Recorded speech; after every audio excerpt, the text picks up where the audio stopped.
Dirty Sports, episode 882. We are live on YouTube in 5, 4, 3. Welcome to the Dirty Sports Podcast. I am your host, Andy Ruther, coming to you live from Cincinnati, Ohio, with my co-host from Los Angeles, California, Joey No Chill Prano. Hello, Andrew. Good morning. Good Monday morning to you, sir. Your video just got worse the minute we went live. Epic. Yeah, so hopefully we work through that. We're on our last days of Zoom. We're gonna try something new, I believe, next week. Not sure my video quality will improve. I think it's this. I think it's the fact that I got a brand new MacBook Pro, you know? You think it's that? I don't know. I used to have the jankiest fucking the screen wouldn't stop shaking Microsoft Surface that I would record Dirty Sports on when we went to Zoom. Picture quality, amazing. It was like I found it in a dumpster. Great video. Then I was like, hey, how about that great Apple company just makes the world's foremost technology? And they're like, yeah, well, the thing is with laptop cameras now, we figured people hated them, so we should just put one in from the 40s. But I think it could be one of our internets, though. Okay. I don't know. Either way, we're going to roll with it. The audio sounds fine right now, which to me could be more important. I am Team Apple, as you know. Big Apple guy over here. Big Apple guy, but also have not upgraded my phone. I'm still holding on to the 6S. Still. The 6S? Purchased. Hey, I don't wait, excuse, you have an iPhone 6?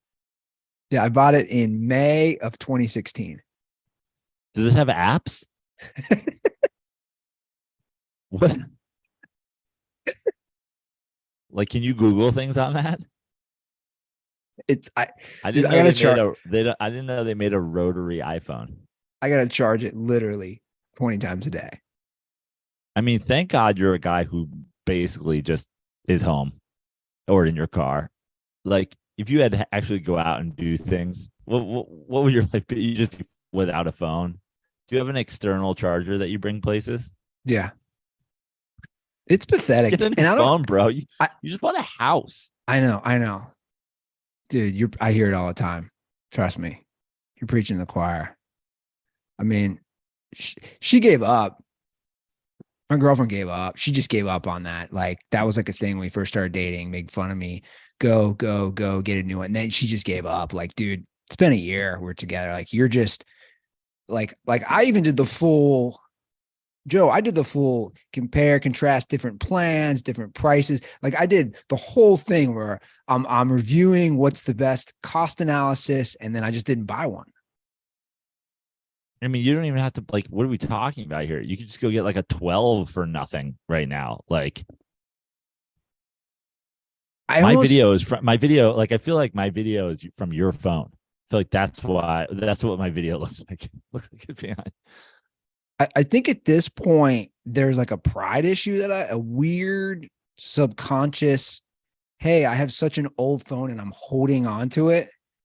But my buddy made a good point the other day. He goes, dude, like, also for the amount you're on your phone with social media stuff, he's like, it's also like a tax write-off. Is that what this is? Is that what the videos that come from your phone on Dirty Sports Twitter? Is there like a built-in glare on the iPhone 6? Like, does the iPhone 6 automatically put a glare on any TV that you're filming? Also, do you guys not have curtains? How come you only have glare? Well, that's the one in the living room. When I'm in the basement, there's no glare. The basement. Yesterday, there was a text thread with me and Justin Wood. You're like, send me that video. I've got too much glare. Like, stand in front of the window for a minute, dude. Like, get a piece of cardboard. Wow, it's just there's too much light. We took out a bunch of the blinds in the living room kitchen area. Yeah, and there's too much light that comes through during the day. I know. There's some things I got to work on. And once I get I feel like I need a virtual tour of Andy Ruther's home at some point. Casa Although de Roscoe, I guess I could get an in-person tour of Casa de Roscoe in January when I'm there for Bills Bengals. yeah, less than 2 months away. Bills Bengals again. Give your submission. One free ticket with us. Bills Bengals Monday Night Football. Joe, myself, Randy Ruther in the Gold Star Suite. Gold Star the night before. Meal on us. Do something with chili. And I'm going to push. I'll talk to Jay Lloyd. We'll create a graphic for it. And we also want to do a Dirty Sports meetup. We have. Even if you don't get the ticket with us, there'll be chili and beer drinking, and I guess chili drinking if my Cincinnati chili. So one of the biggest tailgate, the Gold Star works with this guy called Bengals Jim, and he does one of the biggest tailgates, and it all goes for, it's actually a really great thing. It all goes for charity, and they pick a different charity every week. Like they worked with Burroughs Foundation a few weeks ago with the one that he started, and Burroughs' parents were there, and all the money raised goes to that. They did Ken Anderson's before that. Like they do a different charity every week, and Gold Star next week is Chris Collinsworth School for Girls.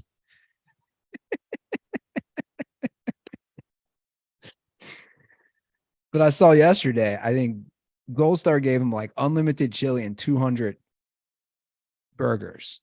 They do it up. So the plan is, I think, to go to his tailgate. They get like 1,000 people at his tailgate every home game. Bengals Gym. So we would do that and then go to the game. And again, Bills Mafia, I'm asking for, like, this would be great for you guys. Bengals, Bills, and that game, especially based off yesterday. Now with the Bills losing again. Yeah, it could be a fight. It could be a real battle for a wild card spot between those two teams. No, for the Bengals, maybe not for the Bills. I don't know, man. Look, how about those Jets? Jets. So what are your thoughts on those Jets? Well, I mean, really, they win ugly. They just win ugly every week. Yeah, but absolutely, and that is, I'm sure, a part of the game plan. Play defense, win ugly.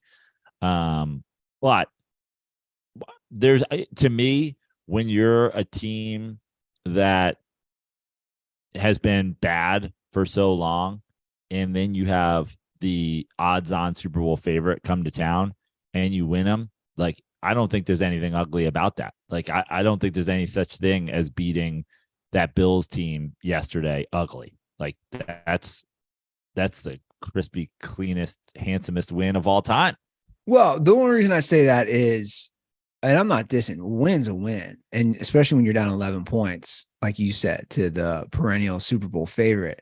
I just mean offensively, like I tweeted out from Dirty Sports, they are winning with a quarterback, which is essentially Mark Sanchez 2.0. Well, yes, absolutely. And we talked about that last week. But also in the NFL right now, there's this, I don't know if you've heard all this talk about it, but like there's this new defensive strategy on just trying to limit big plays. And if you look at the quarterback play around the league this year, I mean, for the last few years, we've had the most elite quarterback play the league has ever seen. You know, we've talked nonstop, when we're talking about Jameis or we were talking about whoever, that you just can't turn the ball over anymore. And you look at, you look at the last 5 years or so, call it close to probably 5 to 10 years, 7 years, something like that. These guys who are throwing, 40 touchdowns and 5 picks and having these huge games and guys throwing the ball over the yard. But like this year has been, a return. The throwback. It's like kind of a throwback season. I think these teams focusing on, again, limiting these big plays. Obviously, there's been some changes in rules, but more and more this year, we're seeing teams that can run the ball are winning and winning ugly, and teams that can't run the ball are struggling to win. I mean, you look at that, shit fest down in Tampa Bay yesterday, two teams that just can't run the ball. suddenly struggling to win games, which is weird because now you've got the Packers who can run the ball and Aaron Rodgers turning the ball over all the time and they can't win games. It's a very weird year in the league for a quarterback play. There's a lot of teams, I mean, both teams in New York included, that are winning ugly. And it's almost like the way the defenses have shifted, it gives teams like that play that style of offense an opportunity to win games. Well, I like it personally. I was actually I'm glad you brought this up. I was thinking about this morning, and I was just reviewing just the stat leaders. And it's 100% true that we are reverting as far as, I don't know if this is just a 1-year outlier, but the leader with touchdown passes through, 8 to 9 games is only 21. You know what I'm saying? Like, it's only 21. So there's there's nobody with 30, like you said, like, so nobody's going to have 40 touchdown 50 passes touchdown seasons. Yeah. Yeah. You might have this year, realistically, 3 or 4 guys who throw 30 touchdowns. Like, we're back, I would almost even argue 15 years ago to where these numbers are. And you're right. Look at Tennessee last night. Yeah. And you and I said that going in, we said 12.5-point favorites. I mean, that was a dogfight that Kansas City. And Mahomes City, throwing the ball 68 times. And Malik Willis, I think, did he complete 5 passes? I knew he only threw for like 80 something yards. I think he was like 5 for 16 or something like that, or 5 for 13. And Mahomes threw the ball 60 something times. He was 5 of 16 for 80 yards. I mean, that's less than, that's a 30% completion percentage. Mahomes 43 of 68 for 446 yards. But again, Mahomes is his average. It's like you're throwing so much, you're not doing anything. And that actually proves the point. They only rushed for 77 yards. 63 of those are Mahomes, whereas Tennessee rushed for 172 yards. Yeah.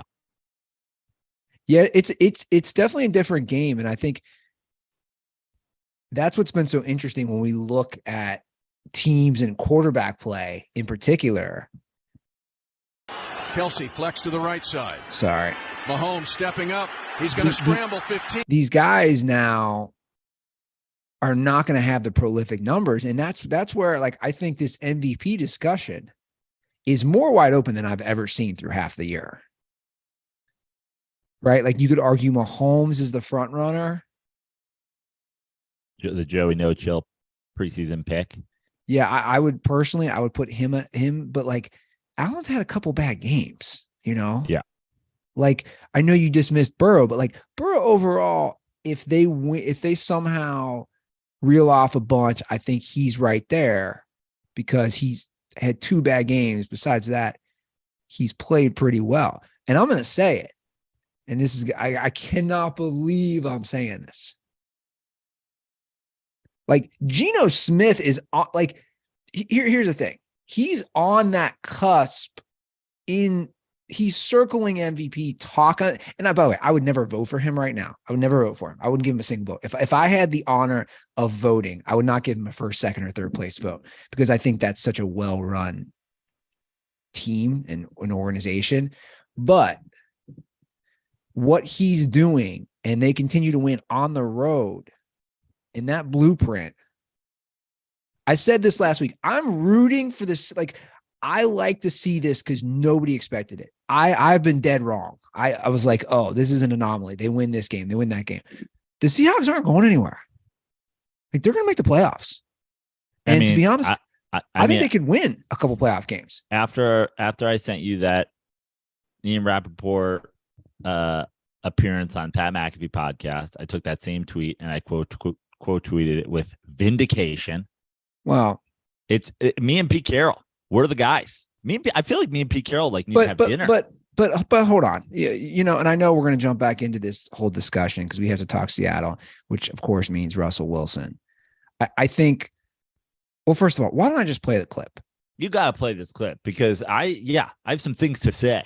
And I ironically had some things to say already. Obviously, I'm bringing up Seattle. So this is earlier today on Pat McAfee's show. Ian Rappaport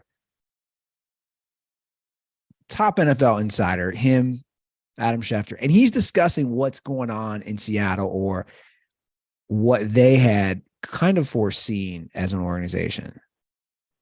Was it known around the NFL that Geno Smith and the Seahawks were going to be this good? And also, did everybody all know that Russell Wilson kind of stunk and that the Seahawks were actually fleecing the Broncos for everything they own for their future? Great question. I'll get to the second part first. Russell Wilson was obviously the subject of trade interest this past offseason. Several teams, I would say, made a run, had some interest. Commanders were one. There were a bunch of them. Several other teams had some doubts about just what we saw at the end of last year, because last year, and actually kind of a little bit the year before, it wasn't all great. Most people were, oh, you know what? Like, it's injured.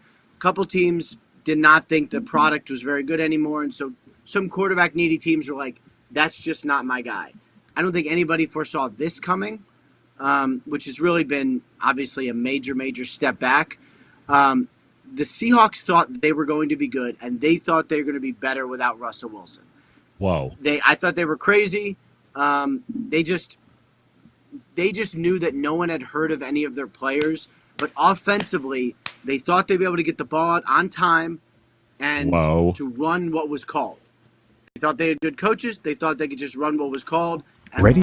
It was never like that with Russ. So they thought they were going to be better. And I, as smart as I am, obviously, thought they were literally crazy. Well, I think we all did, and, pleasantly surprised that is not the case. They're up 3 in the fourth quarter on the road in the division. Okay, so I just want to play what Ian Rappaport had to say. I mean, the big phrase in there, the big vindication moment was get the ball out on time and run what was called. Essentially, I mean, my biggest the soapbox that I fucking stood on was holds the ball too long. And then we got into the let Russ cook era of Seattle Seahawks fandom lunacy. The run what was called. They thought Russell Wilson decisions or changing of the plays or whatever was hurting them. That and him not getting the ball out on time. Like, here's the thing. At this point, like, I know there's been some, I had my battles over the years with the Russ lovers and the Seahawks fans, and a lot of those people, a lot of the famous ones in dirty sports, in the DirtBall fam, the CTs, the Nathan Gibsons, these guys, they said, hey, you were right. We're seeing it now. But, like, I'm going to take it one step further. At this point, with the get the ball out on time, run what was called, the Seahawks thought they'd be better without Russ. I'm going to say, I want to hear apologies. I'm Joe, sorry from people. This to me, it's not about being right or wrong. And also, this is one person. Oh, it's always about being right. But it's not. It was not for me. This is one person. This is Ian Rappaport, right? This is one person. I've said all along, I think there's a middle ground here. This isn't all the way one way or all the way the other way. That's how I feel personally. Ian Rappaport, again, the insider. I like Ian Rappaport. Said that the Seahawks thought they'd be better. At this point, they did. Now, again, we're looking at a 10-year span of Russ's career. He definitely needed to get the ball out quicker. Also, on a lot of those plays where he didn't get the ball out, some magical things happened. We can't just disregard that, right? Now, do the magical plays not offset the sacks? Maybe they don't. And that's a fair take. And that's a fair argument to say, hey, cool, he had some magical plays. He also had this many sacks, which if you quantify it over this period or these games, then it actually hurts them. It's kind of like a plus minus. And I'm totally and also, again, for that. The most important thing of it all, right, is Geno is now in the position of Russ. Correct. Russ has become Matt Flynn, and Geno has become Russ. We will go with the guy who doesn't cost us any money and can play within our system. And that's totally, as opposed to the guy who Russell was that.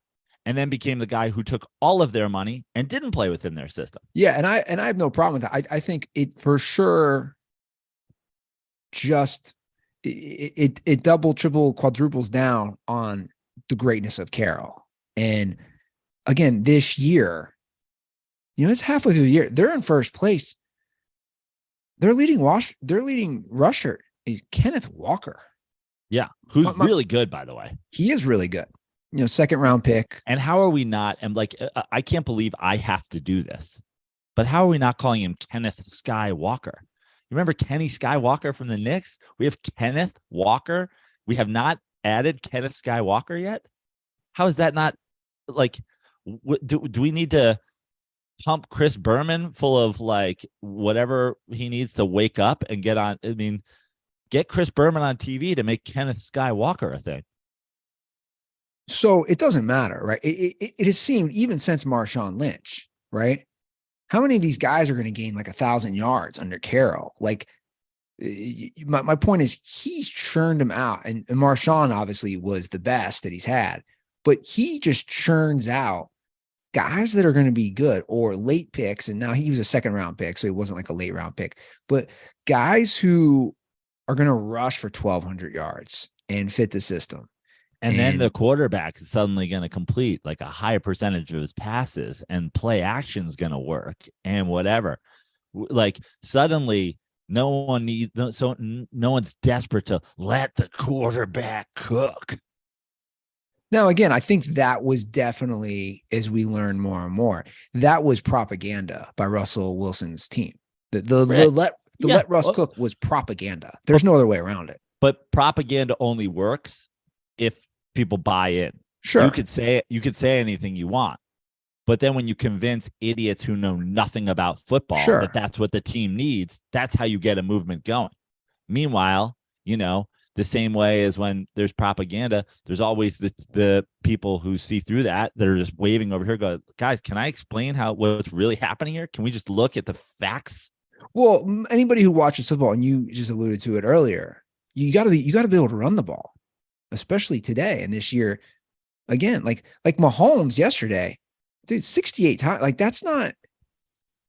If I'm Tennessee, I'm walking away from that game and I'm saying, we've kind of had their number. We didn't win this time, but we went in with a backup and who completed 30% of his passes, and we still literally had the lead most of the game. And that's my point. The same way for Seattle.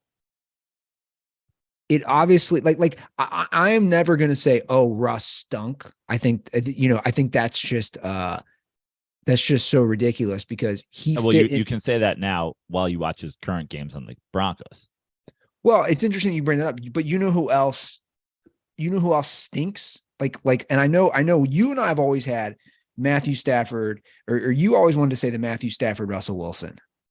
And I said this earlier this year, and now we're halfway through this season. Their stats right now are identical. They both stink. Both teams are 3-5. Like both Russell Wilson averaging 242 yards passing a game. Matthew Stafford, 241. Stafford, 8 touchdowns to 8 interceptions. Russell, 6 touchdowns to 4 interceptions. Like Stafford, 28 sacks. He's played one more game than Russ. Russ, 20. My point is, these guys are the fucking same. Yeah. So like right now, they're the same. And I would argue talent is everything in who you're surrounded by. Right. Unless you're certain players, right? Like certain players have been able to elevate crappy teams or crappy receivers, or like we've said, a mediocre receiver that Peyton Manning or Aaron Rodgers turns into a thing. Like you didn't hear anything from Jordy Nelson after he really left the Packers, right? And like he was a thing. There's only certain players who can do that. And obviously Russ is not one of those guys. Yeah. And also I think that if you look at it, it's like still the thing for me when you compare these guys, I know statistics are saying whatever, but it's like, I still believe, Cooper Kupp's a great receiver. There's no doubt about it. But like, look at Cooper Kupp. Now everybody's like Cooper Kupp. Oh, one of the best receivers in football, one of the best receivers in football. It's like, but he wasn't one of the best. He was just like a slot guy who's putting up nice numbers when Jared Goff was there. And now suddenly he's one of the best receivers in football. And then the opposite is what we were doing with Russ. Is like he never has receivers. He never has receivers.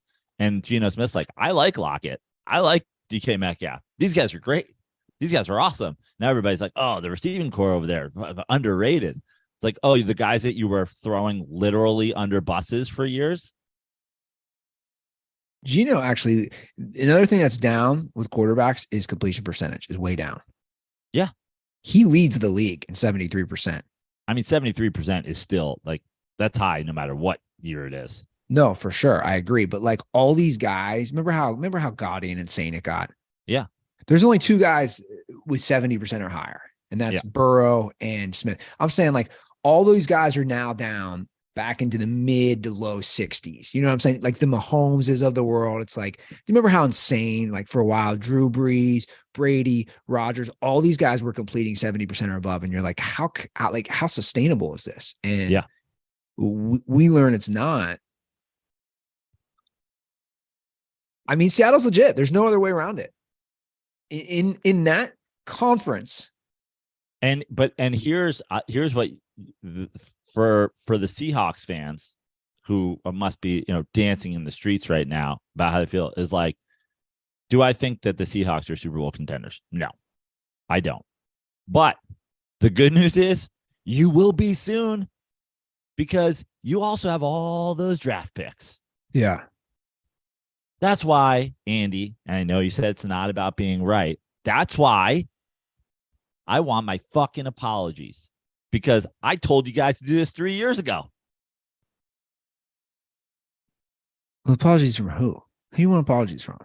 From the people that from people on YouTube commenters? Yeah, but also the derp, if you put Fix Your Life and Russell Wilson into a search bar, all the people, it's like, how dare, I mean, honestly, from you, I said 2020, this guy shouldn't be quarterback in the Seahawks. No, Joe, you're an asshole. You fucking have hate, moved, you hate have, Russ. We could find the audio. You have moved Russ. that bar. It was like 2018. You have good. You have Even moved it. Should have done it then too. Maybe you'd already be Super Bowl contenders. Is this not proof that I was 100% right? No, because again, he fit the system worked as far as they're winning. The system games. stopped the when it stopped working was when he got paid. The end. They didn't win shit.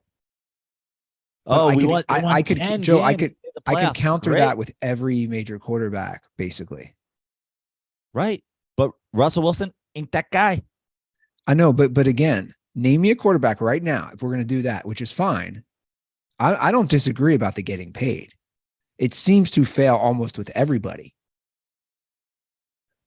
Who that received a major contract at the time, let's say, obviously these contracts just keep escalating, but at the time, one of the top 3 biggest contracts has won a Super Bowl since that deal. Yeah, but Super Bowl is one thing, and winning a playoff game is different. Patrick Mahomes goes to the AFC Championship game and hosts it in Arrowhead every year.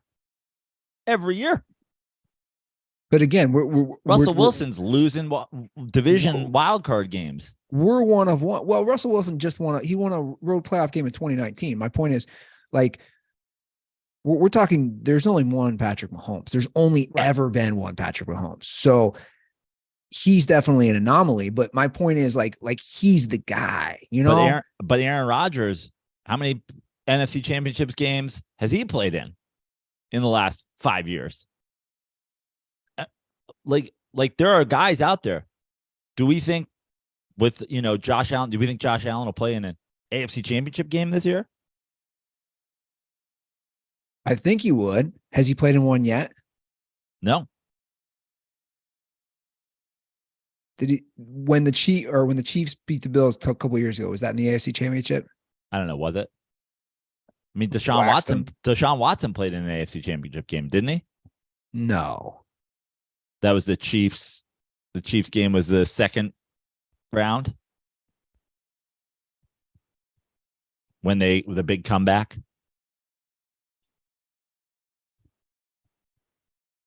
I don't know, but my point. Look, I'm not again at the time. A lot of these things, he has played in the AFC Championship 2020. That's when they lost to the Chiefs. Yeah. I'm just saying, like we're on a small list, right? There's a small list of guys. Elite quarterbacks is a small list. And I think the parity now, more than ever, we're seeing in the league week in, week out. As far as if you have a defense, if you have a run game, you can be in every game. You can compete in every game. I mean, look what happened here in Cincinnati yesterday. Which is essentially the point that we've been talking about the whole time, right? You can't pay everybody. No. So you can't pay defense and pay offensive line and pay receivers, right? And pay running backs. Like that's Sure. just the bottom line. So the elite quarterbacks, the elites, the Mahomes, the Allens, the whatever, like who's Gabe Davis? You know what I mean? You have to be the guy who says, this guy, we don't need to give him elite receivers. We don't need to give him elite backs. Let's protect him. Let's play a little defense. Then there's the guys that you need to surround with weapons because they're not elite. And then, suddenly you have these guys and you're trying to make it work with the weapons and the whatever, but you can't protect him. Right? Or you can't stop anybody. Think about all the years with the Drew Breeses where it was like, oh man, their offense is so good. They don't stop anybody. All that time, Drew Brees, they had the one Super Bowl.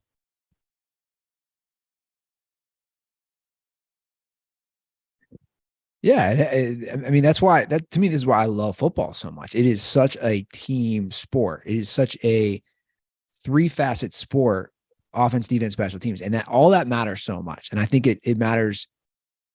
You can have a dominant guy in basketball or a dominant two guys. You can have a dominant pitcher. I mean, football is just such a cohesive and that's team why sport. you look at a guy like Aaron Rodgers right now, right? Is Aaron Rodgers, they're running the ball. They're playing pretty good defense, right? So Aaron Rodgers, like, and this, I don't know if it's the ayahuasca, the mushrooms, the witch, the Rogan appearance. I don't know what it is, but it seems like Aaron Rodgers went from a guy who turned the Jordy Nelsons and the Randall Cobbs into all-pro receivers, and now is a guy who, without an elite player like Devontae Adams, without an elite weapon, is lost. So maybe Aaron Rodgers isn't an elite quarterback anymore. Maybe he's not. I mean, these are the discussions that need to be had. And he won back-to-back MVP. So you think, okay, well, what's the biggest difference? Well, he doesn't have Devontae Adams anymore. And the frustration it's obvious. But meanwhile, Patrick Mahomes, I mean, obviously he still has Kelsey, but they let Tyreek Hill walk. I mean, Kelsey's literally on a trajectory to be the best tight end of all time. You know what I'm saying? Sure. Like, yeah, absolutely. He still has a security blanket and he still has an elite weapon. But I'm saying they had a guy who everybody said, oh, this is gonna hurt the Chiefs more than you think it is. They're not gonna have him to stretch the field. They're not gonna have those game-breaking plays at any moment. The other team's got to think, and it's like, here's Patrick Mahomes. well, we also knew like he's not Tyreek Hill. We also knew from the first couple seasons, or at least in my just watching games, like McCole Hardman has that speed that, right. Again, he's not Tyreek Hill. But meanwhile, you look at the Dolphins and Tua, it's like, what was Tua before he had the elite weapons? Borderline. And now everybody's saying the Dolphins, they've won every game that Tua start and finished, which is like the dumbest thing I've ever heard. Stop saying that stat. It's annoying. Yeah, fucking the best ability is availability, but probably not an elite quarterback needs the elite weapons, right? I like the Dolphins. I'm not buying in yet. And I know that division's very bunched up with the Jets 6-3, the Dolphins 6-3, the Bills 6-2. I'm not buying it. And also, you're just giving up too many points. Your defense is giving up way too many points. Justin Fields runs for 178 yards, which again, cool game, great game, not sustainable. I am now to the point. I am 100% against any quarterback runs for the most part. I'm almost 100%. Designed QB runs. Unless it's like a QB sneak, it's 4th and 1. It's 4th and goal from the 1. But again, we've talked about this, and I hate to beat a dead bush, as Andy Ruther would say. But when to me, I'm totally fine with having that game plan. Just as long as in your head, it's like, we need to do it to win. The Bears have no chance of winning games if Justin Fields just goes back there and throws the ball. None. 0% chance. They didn't win the game yesterday. Yeah. He set an all-time rushing record for a game and threw the ball fairly well. They still didn't win. But they're not even in that game. That game's not even a game unless he does that. So I'm against it too, in terms of having a franchise quarterback that you want to protect, but also at the same time, and we see this as now probably more than ever in the history of me watching football, is it being a part of the game plan, because the Bears can't win games without it. The Giants can't win games without it. Sadly, it seems like the Bills think they need to do it to win games. It's everybody. They had designed Burrow runs yesterday. That's stupid. But that's stupid. That's bad coaching. And I agree. I would say that about the Bills too. And I would say that about, you probably didn't see what Terry Bradshaw said. It just made me laugh. I should have just recorded it so we could play it. I mean, Terry Bradshaw's definition of boomer analyst. And people will say, hey, what do you know? You've never played. True, I've never played at that level. He won 4 Super Bowls. Terry Bradshaw, this is what he said. It was something along these lines. I'm paraphrasing. He was talking about Josh Allen. And he's like, Josh Allen wasn't having the best game throwing the ball. But what I love is I saw the way he was running that ball. He was angry. And he was going to run over everybody. And Terry Bradshaw said, I like that in a guy. His teammates said, he's their quarterback. And he said, I'm going to run over everybody because I'm not passing all day. And in my head, I'm thinking, that's not what I want. I don't want my quarterback thinking I'm going to run over everybody. That's how you tear an ACL. That's the last thing I want Josh Allen doing.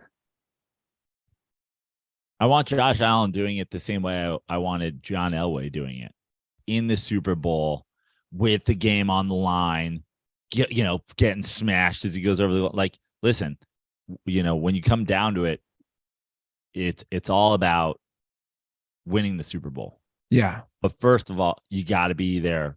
You got to play 17 games and then 3 or 4 in the playoffs. It's first things first. That non-pass interference call was atrocious in that Bears game. Did you see it? Yeah. Like, that was a call that you see that and you say, is this shit fixed? Like, I'm sorry, but that's the first thing I think of. Is this shit fixed? But we can't review pass interference anymore because we had a year where people kept losing their minds because referees refused to turn over their own calls. Yeah, exactly. So the Ruther curse struck so hard yesterday during the Bengals game.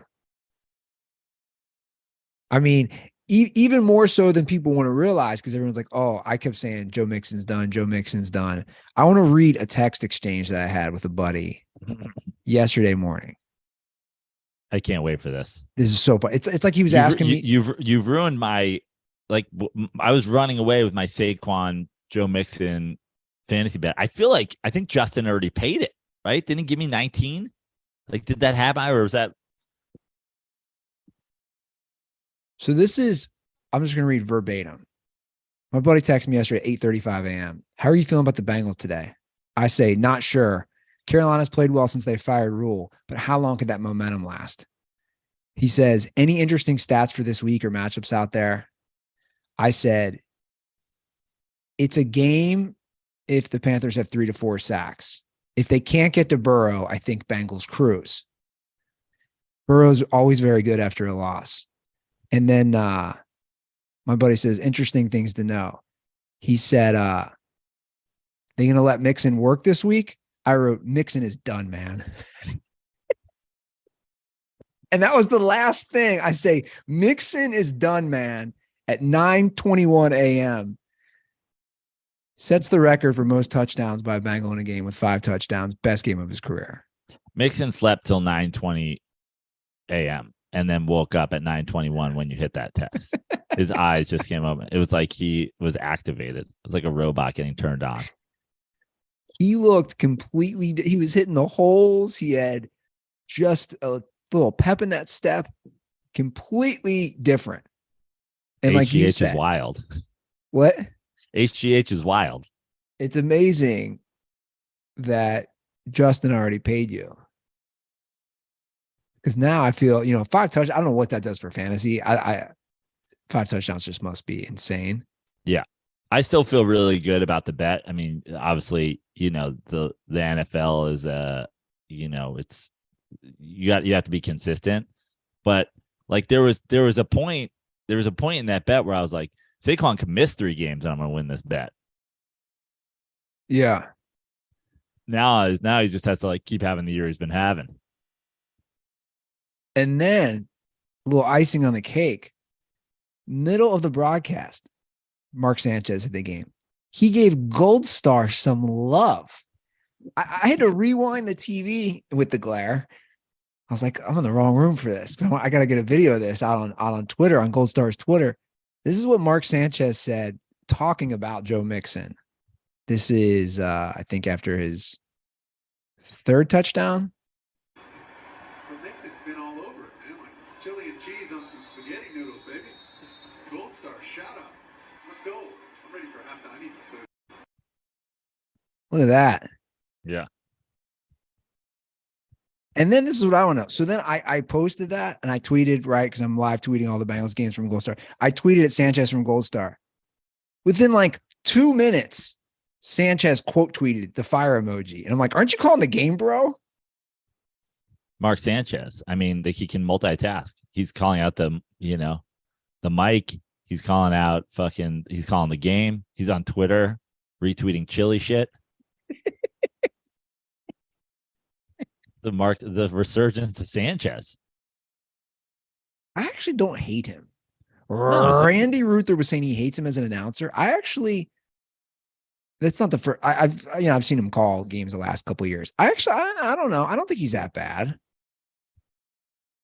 Like he's not the best, but I said Gold Star should add a Sanchez it option to the chili menu. I responded to him. I told you I'm going to take that. Yeah. I think they should Sanchez it when you go. It's like supersizing it at McDonald's. You'd be like, can you Sanchez it? And then you get all the fixins, and then Rex Ryan just hand feeds it to you. See some fucking chili. No, he puts the chili on his feet, and you got to suck it off his toes.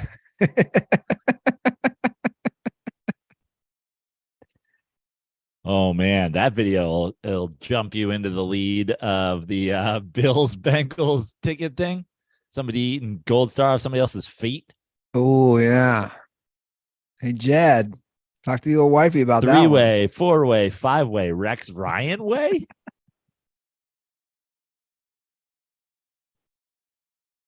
I have to say, I know everybody's feeling all high, but I'm not trying to be that guy. I just think, like I said, you beat a team that like was playing on a high. They fired their coach. They're 3-0 against the Saints, the Saints, the Falcons, and the Panthers. But that's scheduled the next half. Good luck. I don't know if the Bengals are 5-4. I don't know if they have 5 wins in them, which is what I think they're going to have to get. Because they are on a bye, and then it's at Steelers, which division's tough. And they've lost 13 straight Sunday night football or 13 straight road primetime games at Steelers, at Titans. Then they get, I think, the Chiefs at home. Like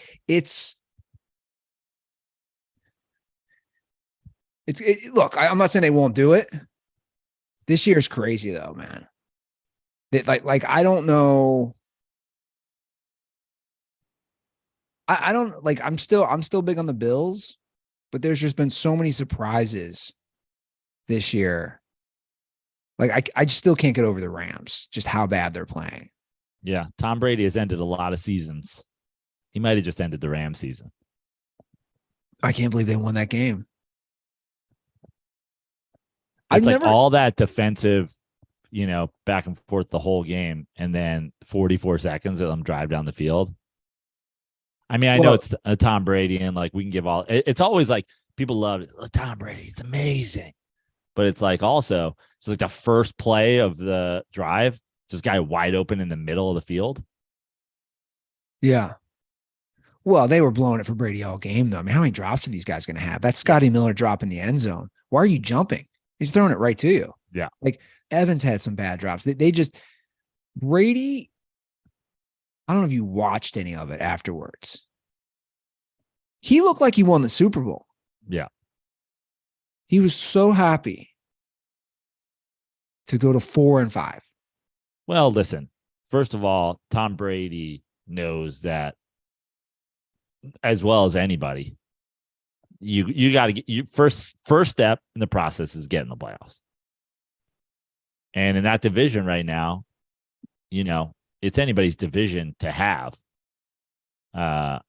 So that's first step. It doesn't matter if he gets in with 8 wins or he gets in with 9 wins or he gets in with whatever. It's just like that's where you got to get to. And they would have a home playoff game if they won the division. Right. And that's what's crazy. Like right now, I'm going to pull up the standings right now for the playoffs. They'd be a 4 seed, and Dallas and your Giants would be 5 and 6 seeds. I know it's way early, but the point is, the team is 4-5. The Eagles, man, they're still the team to beat, though. Obviously, they're 8-0. They struggle in that game, which was good for me. I got that point, which we pushed this week. I don't know if you saw. I know. We only had 3 different picks, Joe. I don't know what your strategy here is. Well, my strategy isn't playing off of you. I've got to be confident in my own picks. So I didn't make any adjustments for the sake of whatever. But listen, we're only halfway through the year. I don't have to start betting against you at this point. I don't have to start playing against your picks. 7 points in 9 weeks. I'm not saying you can't do it, but I'm sure I've gone into 7. We've had like 7 points. I think there was one year where it was like 5 or 6 or 7 in like 3 weeks, and you ended up losing by like 4. The Insane Clown Posse was just an epic meltdown that year. Yeah. The 2019 year. So did we decide on the Danger Witch bet? Is it running them out, or is it? Oh, I don't know if we've locked it in, but we know it's Danger. We know it's a Danger Witch process. We know the Danger Witch is involved. God, thought of that. I had a TikTok idea. Maybe I'll tell you off air. Okay. Mock Russell. I don't know if it's too late. I love that you're in the mock Russell game these days. Welcome, buddy. The water's warm. Come on in. Grab a bar. With the other stuff outside the field, it's too easy. I mean, he's too easy to mock. I know, but listen, Andy Ruther of 2 years. If Russell Wilson was on the Seahawks doing what Geno Smith is right now, you'd be like, oh, you make fun of him all you want, but he is pretty unlimited. Yeah, no, I wouldn't. Pretty unlimited. You'd be like, I don't know, man. Seahawks country, let's ride. They're riding their way to the NFC West title. Everybody loved the Rams. Everybody loved the Niners. But look at Russell Wilson riding a Seahawk through Seattle like he's one of the fucking Targaryens. I've always been critical of the Jesus stuff. I've always made jokes. I've always called him a dork. I'm the one who said, dude, if Russell Wilson was having Geno Smith's season right now, you'd be wearing a fucking Jesus cross. You'd have a Flava Flav style. But again, no, I wouldn't, because he's had good seasons, and I wasn't doing that. Oh, bro! Remember a couple of years ago, and through like the first 4 games, he was like running away with MVP. You're like, CT, send me a jersey. Somebody get me a Russell Wilson haircut. I'm buying Brain Ciara lies. records, I didn't downloading Ciara albums. CT sent that to me. Still have it, by the way. If anybody wants it, maybe it'll go in the basement next to the Papa Shot. Getting perms so he could have Russell Wilson's hair. Remember that I year did you got buy a perm? about 30 Berenstein Bear books. So Yeah. I was showing my love for Russ that way. Is Josh McDaniels just not a good head coach? I mean, like some guys can't be the lead actor, right? I'll argue this: is Josh McDaniels even a good coordinator? How everybody that Bill Belichick so every coach that Bill Belichick ever lets leave is also incompetent?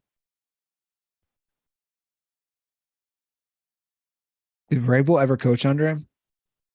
I don't think so. Did he? Because he'd be the one who is consistently good. Yeah. Vrabel's great. I like him a lot too. Yeah. No, he never coached under him. He obviously played. Then he was in Ohio State for a few years. Texans, Tennessee. Yeah, he never coached under him. Interesting. Yeah, I don't know. That's a good question. Who under the Belichick coaching tree has really been successful?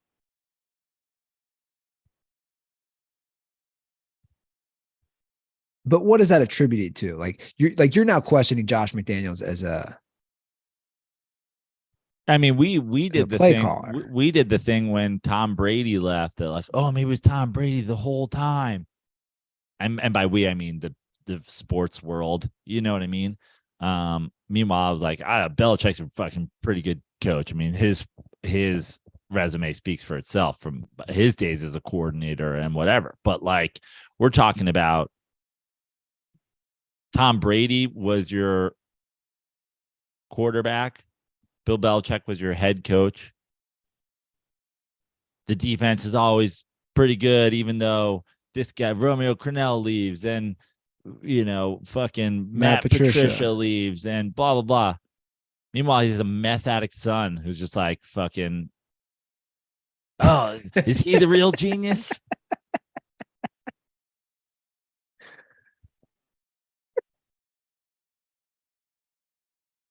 Steve Belichick definitely looks like he's on meth. I don't know, but then look at the Patriots. We're just winning again, just waxing teams. I mean, Bill Belichick just ended Frank Reich's tenure with the Colts. Yeah. Frank Reich. I mean, this is amazing. The Jeff Saturday hire. This was an odd tenure. So he finished 40-33. But like just to me, the Frank Reich tenure is the takeaway is, and it's an obvious one. You gotta get a quarterback, man. Like this carousel, at least somebody who's steady, they never had a steady, reliable guy when Luck left. They just tried to fill in the parts, right? It's that old car that you're like, oh, I'm gonna kind of Jimmy rig this, Jimmy rig that. The thing with the Colts was in the quarterback thing is, again, I know the Luck thing caught them by surprise, right? But the disaster was obviously the move, the Jacoby Brishkoli, the Josie Bajol, and then extending him. What are you guys doing? Shout out to Tug Coker. Love that extension. But then it was, you had the very good defense. You had the offensive line that could protect. It's crazy that Andrew Luck left when they finally got the offensive line. And now all that's fallen apart. You bring in a guy in Matt Ryan who you think, oh, let's have a veteran who doesn't need to fucking go scrambling around, that can do this. And then he gets, he doesn't get any help from the offensive line. I'm going to say it. Well, do you remember my call when Luck retired? What'd you say? Trade for Eli immediately. Free him. I said, free him from the Giants. Put him in Peyton Manning's number 18 put him behind that offensive line. Instead, they went Brajol. Then they went poor man's Eli. Then they went, what did they go? Fucking Nick Foles or whatever. Did they try Nick Foles? Then they went Matt Ryan. By the way, I didn't get the Jeff Saturday reference. They hired him as their coach. Where have you been? What were you doing? How long were you setting up this podcast for? It happened like 2 hours ago. How did I miss that? This is Not unbelievable. only did they hire him as his coach, he has no coaching experience outside of high school. I think he won 3 games in his last high school season. But that's why I'm confused. This is Bill O'Brien on steroids. This is insane. Most people just, for interim, they just elevate a guy who's already there on the team. I've never heard for an interim, they just bring out an outsider. Dude, you haven't been with the team through minicamp, OT, like you haven't been with the team. Well, good news, Andy. Is Jim Irsay drunk again? No, he's tanking, but he's gonna get a guy who's beloved by the organization to take it on the chin while they tank. He's an ESPN analyst. Why Jeff Saturday would sign up for that, I have no idea. I guess Jim Irsay is probably like, I'll give you a bunch of money just to eat shit and be Jeff Saturday. That's wild to me.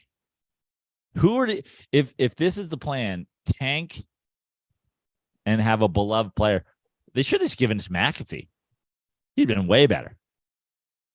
McAfee could tank and still host a podcast. Wow, he's making punt. Why would he want to do that? He's making so much money now. Why but why does he want to do fucking ESPN college football, reporting either? I don't know. I can't answer that. Why does Joe Rogan ever do fucking stand up? Because they love it. Yeah, exactly. That's what I'm saying. Pat McAfee could have that should be. Let's get Pat on. Pat, why didn't you take that job, Pat? You'd been way better just eating shit while they tanked. He's a punter, for God's sake. He's like, we'll punt every goddamn game. I'm just trying to play this out. Like, Saturday walks in again. The guys are like you see this occasion, like Steve Nash was out of nowhere, but also wasn't interim. Like mid-season. Why don't you just elevate Steve one? Nash was also an assistant. Yeah, exactly. Why don't you elevate one of your guys that's already on the team? I just told you, because they're going to tank, but they're going to put a friendly face that is known by the Indianapolis media to be the guy who literally eats shit. So they really want to try to get, they want to lose the rest of their games, basically. Like the rest of it.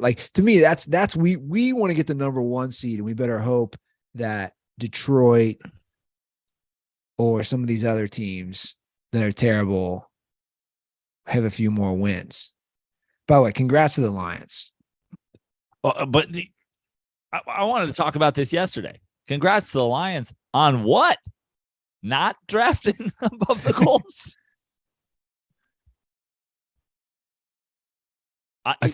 You listen. I'm sure if you go to Lions Reddit, I haven't been on it in a while because I've tried to cut just total lunacy out of my life. I haven't been on Lions Reddit in a while. I'm sure they're in there with a map to the playoffs still. I'm certain of it. I'm certain that there's a blueprint written for how they still make the playoffs. Okay? But let me just say this to Lions fans out there. Any of the insane Lions fans who have called us this offseason telling us how they were going to win 9 games and 10 games and they're low-key a playoff team and actually low-key a contender, and Jared Goff's a low-key MVP candidate, and Dan Campbell has already won Coach of the Year. You don't want to win any more games. Stop it. What are you doing?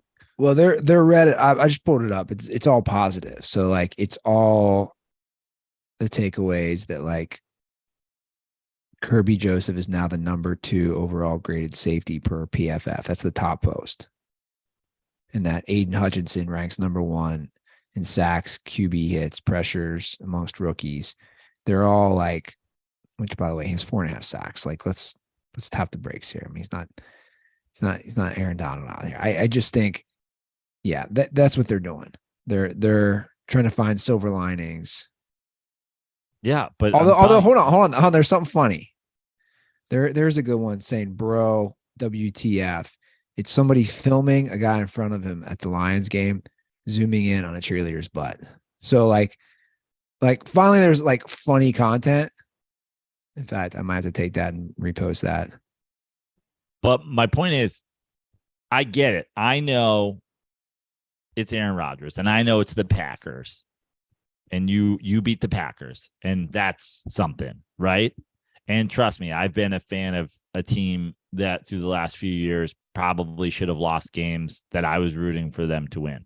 But it is a totally different situation in Detroit than the Vikings are running away with the division. You're not winning the division. This isn't like me when the Giants at like 4-7, hoping that they can, sneak into a playoffs as an 8-9 fucking team in a shitty NFC East.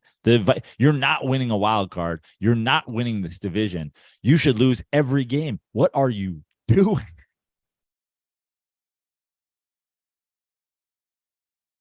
Well, yeah, like I just said, you need a quarterback, man. Like that's the name of the game here. If you don't have a guy, but forget the quarterback. Even if you believe in building, that you're building something with youth, you're talking about these safeties grades and Aiden Hutchinson's grades. You want high draft picks in every round. You want to pick first in every round.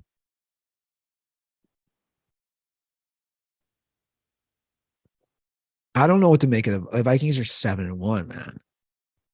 Like, is this Vikings fool's gold? Is this paper Yes. tiger? I mean, you watched the game yesterday. You were at least involved in it? I mean, yeah. I don't know. Like, I think they are paper tigers. well, I mean, the name of the game is win the Super Bowl, right? So let me ask you this. I'll just start asking you other teams compared to the Vikings, just in the NFC. Who do you think can go farther? Or if you had to bet, if you were forced to bet, make a decision. Vikings or Cowboys? To go further in the playoffs. Yeah. Or let's say head to head. I don't know, but it's a coin flip. Okay, so that's interesting. You're saying coin flip. Okay. But my point is, I think that the Eagles are the class of the NFC right now, right? But also with this season, from the NFC. Okay, let's start with this. How many teams? Let's say I gave you, $1 million, and I said you could put it on AFC to appear in the Super Bowl. How many teams are you spreading that around on? On the AFC to appear in the Super Bowl? Yeah. You going $500,000 on the Bills and $500,000 on the Chiefs? Are you taking any money to sprinkle on who else? Sprinkling any money on the Dolphins, the Jets, the Patriots, the fucking, Chargers? Well, as far as the AFC, I do Bills, Chiefs,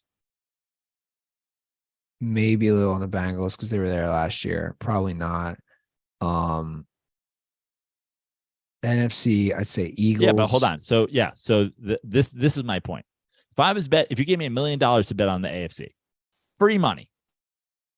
I'm putting $500,000 on the Chiefs, $500,000 on the Bills. Fuck it. If you gave me $1 million on the NFC, I might put money on every single team that would make the playoffs. Yeah.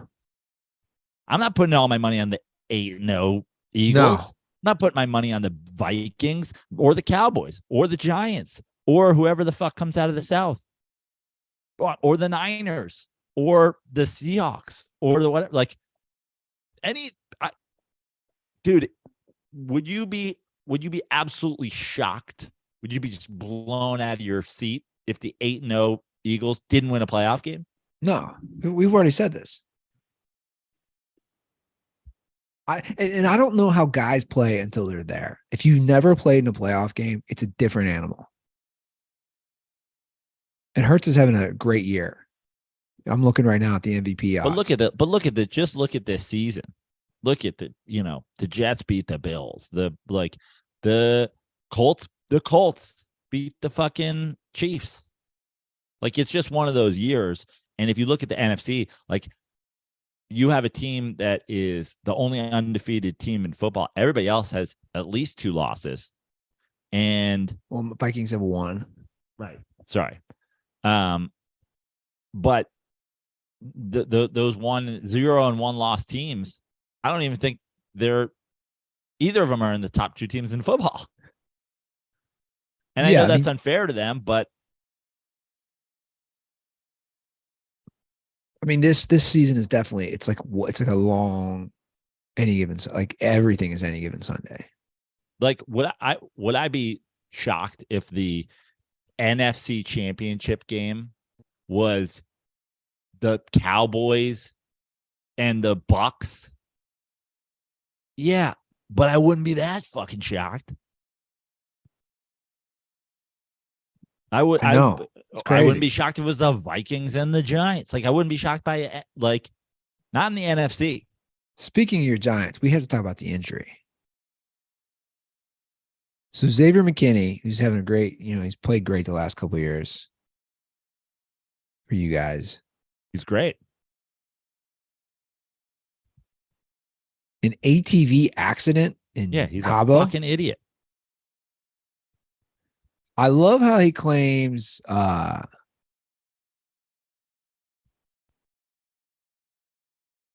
was the claim? A guided sightseeing tour. There's no effing way. No. He's just what really happened? It's Mexican ATV rental. I went scuba diving in Mexico. You could die scuba diving if you don't do it properly. Sure. I went scuba diving in Mexico. They were serving booze on the boat. There's no lesson. They just gave us scuba tanks, and we fell off. The only thing they gave us is how to fall off the boat into the water. Didn't teach us anything about. And then it was thumbs up is good, and then like point up is up. Like, we didn't learn about the guys didn't even speak English. This guy got an ATV, and they were like, "That's a bunch of sand over there. If you hit that spot, you'll probably get some air." Like,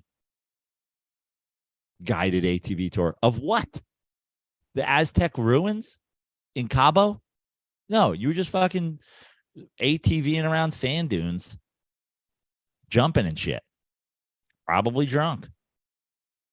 And he probably lost control. One hand on the wheel, one hand on the fucking handlebars, one hand on a yard of margarita.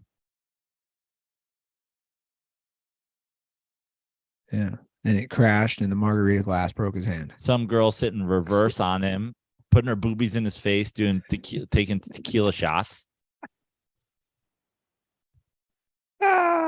Everything you're saying is probably actually all happened. Yeah. I remember my brother went skydiving down there, and he was like, dude, there's no rules. And he had the video. The video is wild. He's like, versus like what you can do here. He's like skydiving over the ocean, where you can go, and dude, in the United States of America, if you want to go scuba diving like in the ocean, you have to like train in a pool, get certified. There's a certification process. In Mexico, they're like, this is how you breathe, and you go in the water. $100. I know, it's crazy, but that's a huge blow for you guys. Yeah. Kind of wish he had just like went on a boat,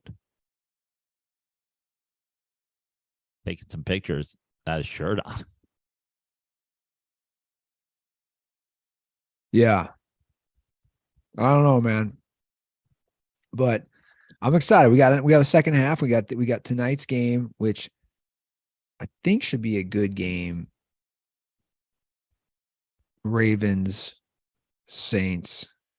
Let's pull up our friends over at Prize Picks. Let's see what kind of plays we have tonight. DirtBalls, if you have not downloaded Prize Picks yet, hop on your App Store and download today. All first-time users that deposit and use promo code DIRTY will receive a 100% instant deposit matchup up to $100. Prize Picks is our daily fantasy Sponsor, sign up, and make sure you use promo code DIRTY when you sign up. So for tonight's Monday Night Football game, Lamar Jackson on Prize Picks, more or less than 210.5 passing yards. I'm going to go with less. Ooh. Also, Andy Dalton, 230.5 passing yards. I'm going to go with less. Both quarterbacks are at more or less than 2.5 sacks, which I think is another interesting one. Ooh, here's one. Alvin Kamara, 36.5 receiving yards, more or less. Dalton's been going to him a lot, like in the flat. That's an easy more than that should be our first of our prize picks pick of the day. Right? 36.5. Yeah. I like that. I think that's a good one. Now let's see what we got for rushing yards. 61.5 yards for Lamar Jackson. We'll go with more. Okay. I'm into that. I like we go receiving yards with the running back and rushing yards with the quarterback. And also Andy Dalton, 3.5 rushing yards. I'm going to go with more. He's actually pretty athletic. He can move around the pocket. Yeah. I like it. Make that a triple play. Yeah. And you could even hop over, to the NBA. Do a cross sport if you wanted to for tonight's game. Pick one of those players for their points. We haven't even talked about the World Series, Joe. Well, before we move on to baseball, let me just do one more thing about the NFL. Can I? Yeah. One of the great days in the NFL season is Thanksgiving Day. They do the historic Cowboys and Lions game. They've now added a primetime game. Personally, I loved it when it was just the disastrous Lions losing in the Cowboys game. But this year, the Cowboys will be hosting my New York Football Giants at the Jerry Dome, and I will be there. I will be there because that weekend, the 25th, 26th, and 27th, Black Friday, Thanksgiving Saturday, Thanksgiving Sunday, another day, great day of football. I will be at House of Comedy in Texas. House of Comedy TX on all social media. It's in Plano, just outside of Dallas. Get your tickets right now. Let me know if you're going to the game. Let me know if you're coming to my show. Tweet at me, Instagram me. Let me know. Tweet at House of Comedy TX, Instagram at House of Comedy TX. Show me the receipts for the tickets you bought. I'm headlining, probably doing an hour. If you're in and around Greater Texas, come on down. Come see me. It's gonna be a fun weekend. It will be on my Andy. It'll be my birthday. It'll be my birthday. Which day is your birthday? The 26th. Wow. Thanksgiving Saturday. Yeah. I've said this on this show in the past few years. Thanksgiving has turned into my favorite holiday. Love the food. Oh, it's a Love great the football. holiday, man. It's a great holiday. Spend your favorite holiday, my favorite holiday with me. House of Comedy TX. That's for Texas. Plano and Plano.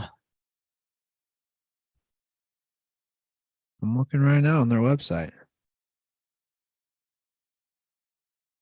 I'm sure we got a lot of Texas dirt balls. And if you're a Russ fan, go out. Heckle Joe Eyes on stage. Yeah. Scream. Joe Prano, let's joke. Joe Prano, let's joke. Joe Prano, let's joke. That would be like your jackass. You will miss this putt, jackass. Joe Prano, let's joke. Dude, I would get to me. If somebody kept screaming that, Joe Prano, let's joke. I'd be like, we're going to need to get that guy the fuck out of here.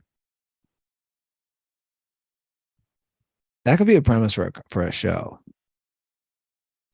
Here's the show premise. It's called The Hidden Heckler, where you take comics. Steve Hofstadter's already doing that.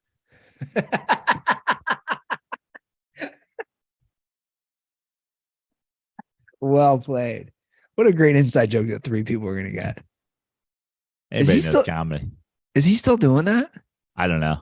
I haven't heard from him in a while. I think he's pretty heavy on the making sure there's no guns or whatever these days.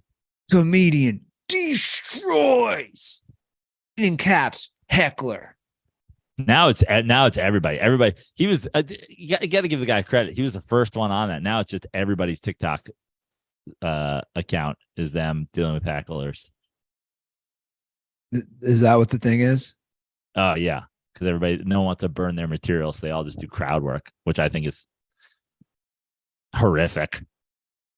Not me. I put up my actual bits.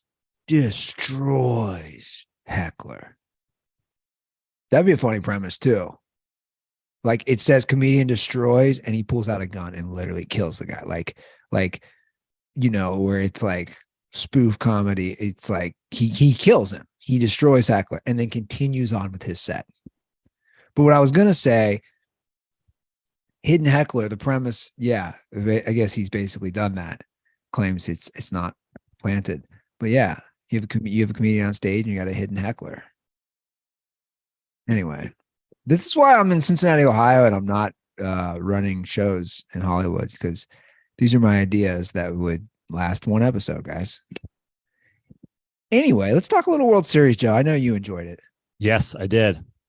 I mean, I tweeted it after. I'm happy for Dusty Baker. That's first and foremost. Just happy. Dusty Baker, man, he deserved it.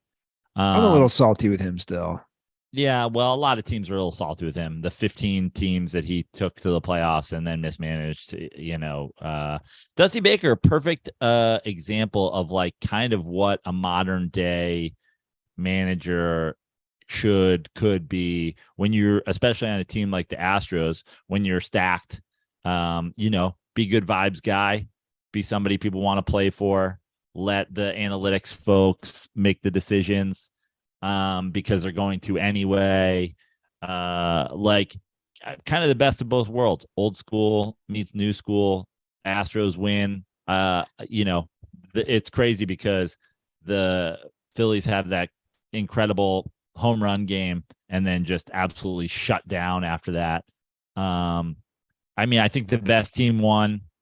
I think it was a fun run for the Phillies to get there. But obviously I was rooting for the Astros. Just like incredible bullpen performance by them, clutch hitting. I know it's still the cheaters, but like in a way, despite the cheating thing, which, I've raged on that they should have been punished as much as anybody, but they have had a very well-run organization in terms of talent. They let guys go, they reload, they don't miss a beat. Now they have a championship that people can't say fraudulent, and to be fair, I think the way that organization was built, they probably deserved one, and now they've got it. Well, we don't know. I mean, I'm not trying to be that guy, but like, we don't know, right? We don't know what. You mean if they're still cheating? Like, who knows? Like if that they're was still currently cheating. That was what you're saying? Yeah, I mean, there was just such a. Well, here's the thing. The thing that pissed people eye on the sport, man. The thing that pissed people off is like how they were cheating. But again, and I'll say this. And I raged on them and I hated the cheating thing. And I think that they took it to a level that was like kind of absurd. But Bryce Harper, when he got hurt this year, became a DH. And there's stories, if you read about them, about Bryce Harper. He became just a crazy student of his at-bats. And because he was not playing the field, he would be in the clubhouse watching video, tons of video about his last at bat, about the bats against the same pitcher, about his other teammates at bats, blah, blah, blah, blah, blah. So in that game 4, game 4, yeah. He goes out, he sees something on video. He goes out, he tells Bohm about it. He calls him over and he tells him about it right before he goes to the plate. I understand it's not banging a drum, a garbage can as the pitch is on its way, but it's a pretty gray line between that and like I was literally just studying video of pitchers in this game and I've seen something. Yeah. And sign stealing's always been a part of baseball. It's just the level that they took it to. But again, I just think the organization is very well run. Well, again, they were right. They were projected that famous Sports Illustrated article. They were projected to win the World Series, and they did it early. Right.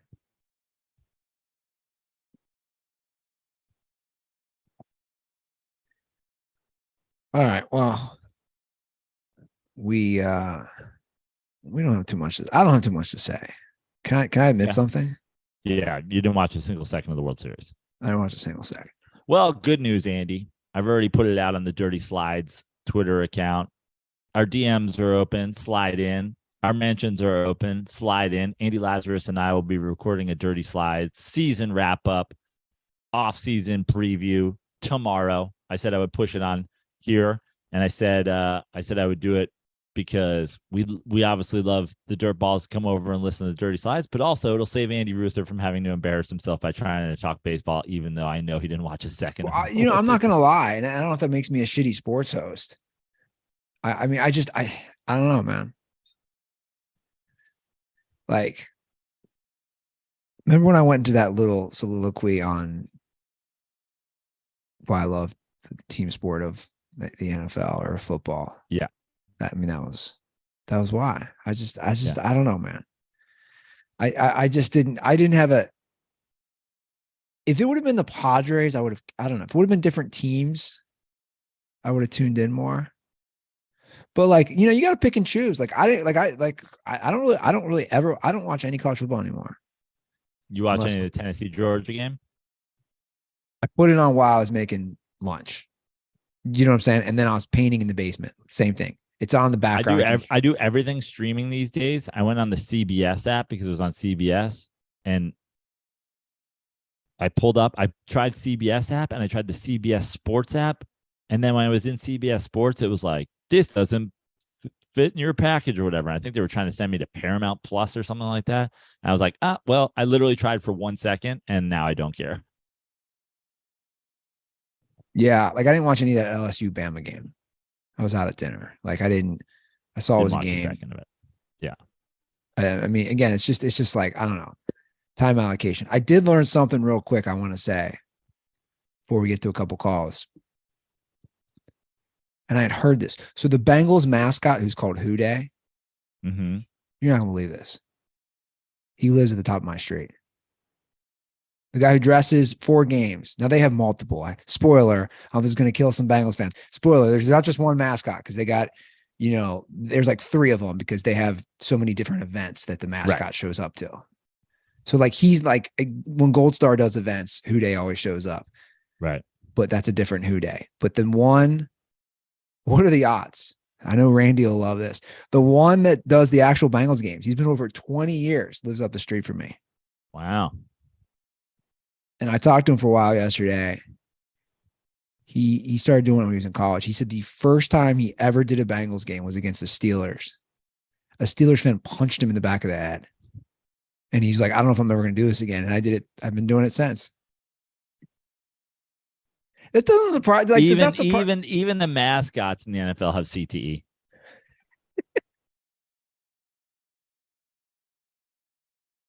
He's gonna spend his golden years of his life in an assisted living home with his family coming in and him just going, "Houday." That's your family. Sorry, I have CTE from Pittsburgh fans punching me in the back of the skull. But the respect I have for this guy, I said, man, you went through some lean years. He goes, my first year was Dick LeBeau when they went 2-14 before they drafted Palmer and the Marvin Lewis era. I'm like, dude, you had some lean years. But did I think how funny it would be to get Randy? And I'm sure he would never allow it. The thought of the thought of Randy Ruther in like a Houday costume. You know how much he'd love that? Yeah. Just like Randy and Rob. He'd live, laugh, love it. All right, let's get to some calls. 310-359-8365. Here's a Reno shit list question. What's this one about? I forget. Joseph, Andrew. This is a long time Indiana Dirtball, Adam Lane. So, sorry for the late call. I work second shift. I just got home. I'm not allowed to have my phone at work, but I do have access to a desktop computer. Oh, shit. Oops. Sorry. Joseph, Andrew. I can't fast forward. Sorry. This is a long time Indiana Dirtball, Adam Lane. So, sorry for the late call. I work second shift. I just got home. I'm not allowed to have my phone at work, but I do have access to a desktop computer. So I'm kind of keeping tabs on the World Series game, right? I see the Astros no-hit the Phillies. So I'm thinking I got to get home and watch these highlights. I get home from work. First highlight I see, who's throwing out the first pitch? Chase Utley. Justice. Also, this brings me to another point I had. Andy, I know a while back you kind of asked for a list of athletes that Joe just repeatedly throws shade at. Sometimes justifiably so, sometimes not. Most of the time justified. I can assure you that Chase Utley would be on that list. Maybe I need to do a little bit of homework and come up with a list. How many you want? 5, 10. Hell, we could go to 15 if you really want. But yeah, I'll try to work on that for you. Anywho, condoms are for knee bombers. Fuck them. Okay, so that's glorious. I didn't know that. The They threw Utley out the- curse. No hits. One less hit than he had on Ruben Tejada's lower half. okay, so your shit list. He's I on mean, it. I mean, listen, who's my Carmel- shit list is pretty, Carmelo. yeah. Jordan Kobe. Yeah, but you're still like Jordan's interesting because like you're Jeter. still Jeter. You're still saying like Jordan's the number 2 player of all time, right? Yeah. Yeah. Kobe for sure. Yeah. So Jordan, Brady. Brady, but also Brady's top 3 all time. You already said he was the GOAT. Don't. Right. Don't change I it. already said he was the GOAT. Also, Would he's you not- put Russell Wilson on that? Oh yeah. I mean, I think people would probably say Russell Wilson's on that list. Kirk mean, that- Cousins. It's really weird when the dog pops in. Yeah. Look at that. It's boom. His name's Get in there, Boom? boom. Boom. Like BOOM. Yeah. Like boom shakalaka. You need who said boom? Yeah. That John Madden. Yeah, that's John Madden. Yeah. Boom. There it is. I think we did that list though. It's a pretty good list. Is there somebody I'm forgetting? No, I don't think so. They'll let us know. All right, we'll do one more call. Kyrie's kind of on that list. I feel like I was an early Kyrie hater.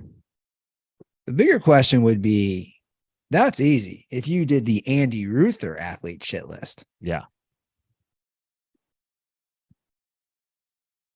It's tough to think of any, like where I'm just incessantly. Well, Kobe's now on there. Kobe's now on there.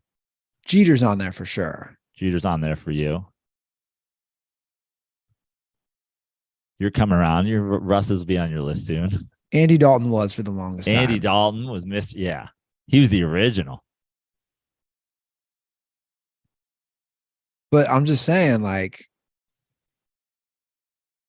there's, I don't know. I'm just trying to think of like a guy like with a punchable face or somebody that just really gets on my nerve. Like, I don't know.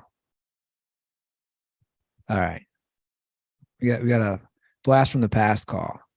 Yeah. OG Dirtball. Will from Missouri.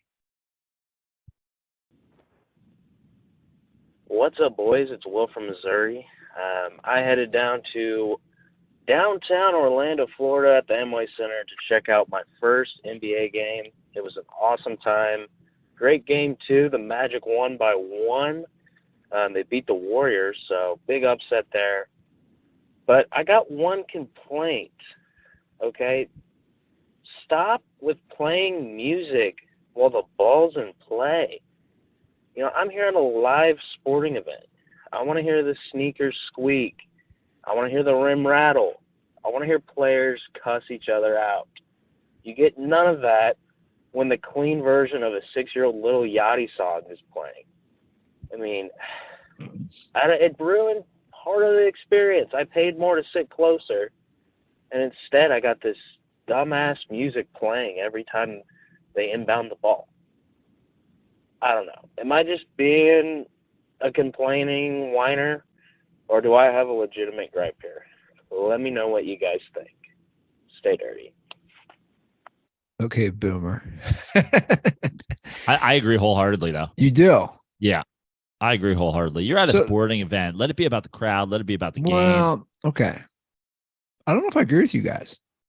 So here's my thing. We've seen the evolution. This all started with Jerry Buss, as discussed with Showtime and Lakers and how he introduced, it's beyond just the actual thing in the court. So I believe, I could be wrong. I believe the Cavs were the first one to have a DJ. The Cavs I think they were. during the LeBron era. Yeah, I think they were.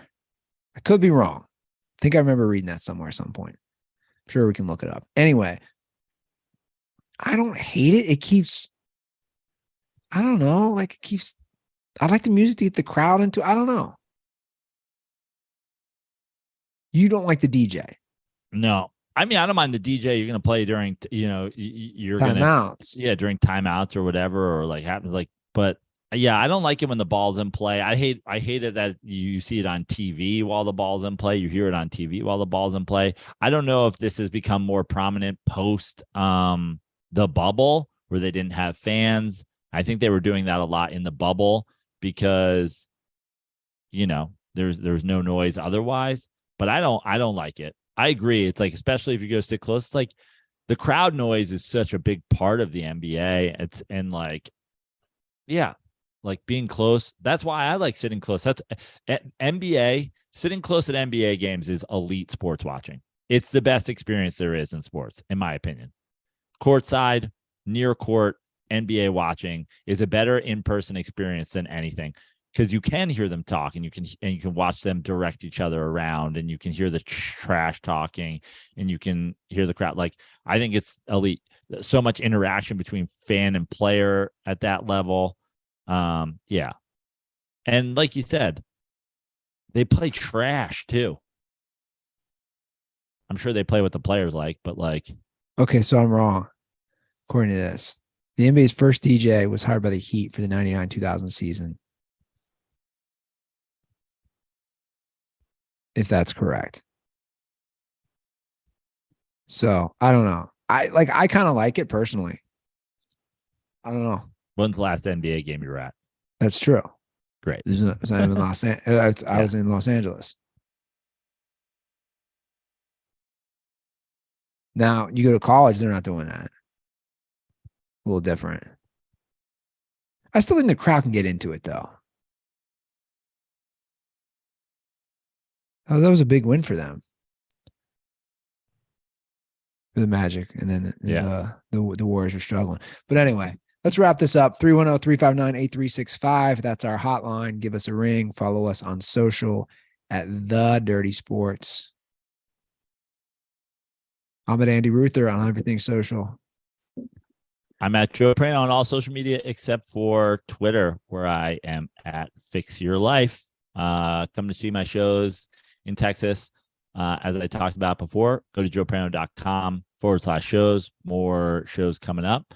And yeah, like I said, follow me on all social media. I'm going to drop a new clip soon. I'm excited about what you guys are about to get. So if you if you're not on TikTok, or if you are on TikTok, say follow me there. If you're not, follow me on Instagram, and hopefully see you guys at a show soon. Cool.